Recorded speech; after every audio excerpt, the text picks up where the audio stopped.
బుటెలో breaking చూస్తున్నాం. Telangana intermediate పరీక్షల schedule విడుదలైంది. వచ్చే ఏడాది ఫిబ్రవరి 25 తేదీ నుంచి పరీక్షలు ప్రారంభమై మార్చి 18 వరకు కూడా కొనసాగుతాయని ఇంటర్ బోర్డు తెలిపింది.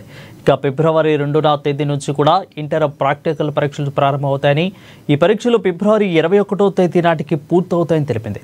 జనవరి 21వ తేదీన ఫస్ట్ ఇయర్ విద్యార్థులకు ఇంగ్లీష్ ప్రాక్టికల్ పరీక్ష ఉంటుందని, జనవరి 23న ఇక ఎథిక్స్ అండ్ హ్యూమన్ వాల్యూస్, జనవరి 24వ తేదీన ఎన్విరాన్మెంట్ ఎడ్యుకేషన్ పరీక్ష నిర్వహిస్తారని తెలిపింది.